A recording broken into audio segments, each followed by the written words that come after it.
बिस्मिल्लाहिर्रहमानिर्रहीम। अस्सलाम वालेकुम। Pre 9th class. आज हम सब्जेक्ट पढ़ने जा रहे हैं फिजिक्स। चैप्टर 2 का टॉपिक है third equation of motion.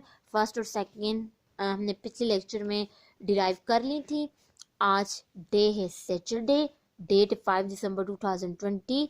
Question number 3 में आपने लिखना है अपनी नीट नोटबुक जो है फिजिक्स की, derive third equation of motion. तो बॉडी जो है वो मूव कर रही है यूनिफॉर्म एक्सेलरेशन के साथ। एक इंसान है वो 5 मीटर पर सेकंड की स्पीड के साथ मूव कर रहा है। कुछ टाइम गुजरता है, 2 सेकंड गुजरते हैं।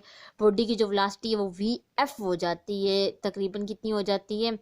10 मीटर पर सेकंड के साथ वो मूव करना शुरू कर देता है, भागना शुरू कर देता है। तो आपने देखा कि वेलोसिटी में चेंज आया in equal interval of time के लिहाज से, तो उससे यूनिफॉर्म एक्सेलरेशन कहते हैं।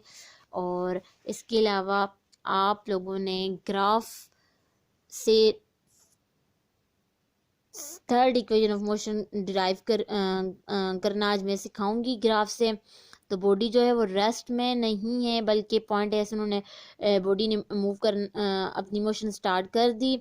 उसकी पॉइंट ए पर बॉडी की जो वेलोसिटी है वो VI है। कुछ टाइम गुजरने के बाद बॉडी की जो वेलोसिटी है वो VF हो जाती है। स्पीड मैंने वाई एक्सिस के अलोंग ली है और टाइम एक्स एक्सिस के अलोंग मैंने लिया है। और VI और VF से जो बॉडी में चेंज आता है तो यूनिफॉर्म एक्सेलरेशन हमें हासिल होती है। और स्पीड और टाइम के दरमियान जो ग्राफ हमें मिलता है वो हमेशा स्ट्रेट लाइन मिलती है। ठीक है। इसके बाद एक्स एक्सिस के अलोंग मैंने लाइन ड्रा की, वाई एक्सिस के अलोंग ड्रा की। इसके बाद ODCB इन्हें नाम दे दिया। और पिछली जो सेकंड इक्वेशन ऑफ मोशन थी उसमें हमने ट्रायंगल और रेक्टेंगल दोनों डायग्राम्स ली थी, बॉडी का प्रोजेक्शन लिया था। तो इस हिस्से में हम पूरी ये डायग्राम को देखेंगे। और फ्रॉम द ग्राफ आप ये फर्स्ट सेकंड में भी लिख लें, थर्ड में भी ये लाजमी की पॉइंट लिखें कि OA यानी रेक्टेंगल की बात करें ना, OA और CD किसकी इक्वल है? ये पैरेलल है ना एक दूसरे के। तो ये OA और CD ये बच्चे किसकी इक्वल है? ये VI की इक्वल है। OA और CD ये इक्वल है VI के। और OD सही है बच्चे, यहाँ पर लिखना था OD। और इसके अलावा AC वो किसकी इक्वल है? टाइम के।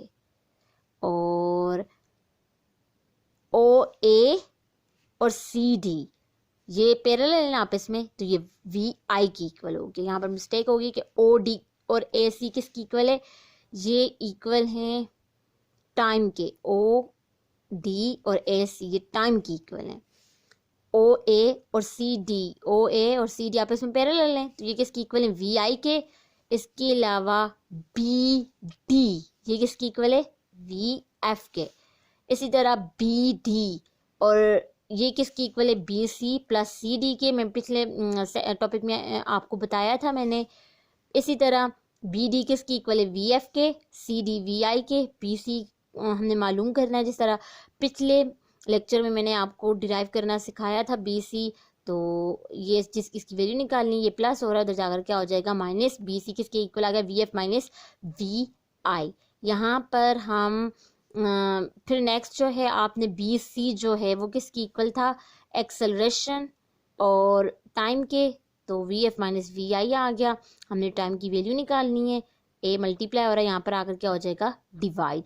तो यहाँ पर हम जो शेप यूज़ करेंगे ट्राइपेजियम यूज़ करेंगे, जिसकी ट्राइपेजियम क्या होती है? 2 साइड जिसकी इक्वल हों। ठीक है, ये दोनों साइड इसकी इक्वल हैं। और जो एंगल बन रहा वो एक साइड पर कितना हो? 90, तो उसे ट्राइपेजियम कहते हैं। तो आप लोगों ने डिस्टेंस ट्रेवल मालूम करना है। और डिस्टेंस ट्रेवल कहाँ से मालूम करना है? OABD ये डायग्राम आपने यूज करनी है। OABD ये वाला ऐसा ट्राइपेजियम का यूज करना है। और ये किसकी इक्वल है? Area of trapezium. और इसी तरह जिस तरह हमने रेक्टेंगल और ट्रायंगल की आपको इधर से हमने फार्मूले लगाए थे उस पर, तो पिछली जो सेकंड इक्वेशन ऑफ मोशन थी, तो यहाँ पर भी आप लोगों ने क्या करना है, एरिया ऑफ ट्राइपेजियम निकालने के लिए बच्चे आपको पता है ये डिस्टेंस एस की इक्वल थे। सेकंड इक्वेशन ऑफ मोशन में भी हमने डिस्टेंस निकाला था, वहां से रेक्टेंगल और ट्रायंगल को यूज करके यहाँ पर ट्राइपेजियम को यूज करेंगे। ये किसकी इक्वल है, सम ऑफ पैरेलल साइड, इसका मतलब होता है पैरेलल साइड मल्टीप्लाई हाइट। तो इसकी पैरेलल साइड कौन कौन सी हैं, ओ ए और बी डी, ठीक है, ये दोनों साइड्स हैं, इन दोनों को मैंने प्लस कर दिया, मल्टीप्लाई ओ डी, ठीक है, यानी जो 90 की एंगल, ये इसकी हाइट है जहां पर एंगल बन रहा है ओ डी। तो ओ ए, ये आपको नजर आ रहा है कि ओ ए किसकी इक्वल था, ओ ए किसकी इक्वल था, ये जो सेकंड इक्वेशन ऑफ मोशन है वी आई के। इसी तरह जो बी डी है वो किसकी इक्वल है, बी डी, बी डी किसकी इक्वल है, वी एफ के, मैंने पुट कर दिया। और ओ डी आपको पता है ये हाइट है, बेस है, तो ये किसकी इक्वल था, ये टाइम के। टू यहाँ पर मल्टीप्लाई हो रहा है, वहां पर जाकर क्या हो जाएगा, डिवाइड हो रहा है, वहां पर दूसरी वाली साइड पर जाकर क्या हो जाएगा, मल्टीप्लाई। तो बच्चे नेक्स्ट जो है आप लोगों ने ये दोबारा लिखनी है इक्वेशन, 2s किसकी इक्वल है, V I plus V F multiply O D. अब आप लोगों ने मल्टीप्लाई करवा देना है दोनों साइड्स पर, ये मैथ का रूल है, फिजिक्स में भी मैथ का ज़्यादातर हिस्सा इस्तेमाल हुआ है। तो आपने जो एक साइड पर मल्टीप्लाई करना है या डिवाइड करना है, तो दूसरी साइड पर लाजमी उस चीज़ को मल्टीप्लाई या डिवाइड करवाएं, वरना आपका मेथड गलत हो जाएगा। मल्टीप्लाई विद आपने किसके साथ करना है, B C divided by O D. मैंने इस ऊपर वाली जो इक्वेशन को मल्टीप्लाई और डिवाइड करवाया, B C divided by O D. इसी तरह ये लिखा, मल्टीप्लाई करवाया B C divided by O D से कट गया। इसको हम ऐसा क्यों कर रहे हैं मैं आपको अगले स्टेप में बताऊंगी। 2s multiply B C divided by O D, V I plus V F multiply B C रहेगा, क्योंकि ओ डी से कट गया है।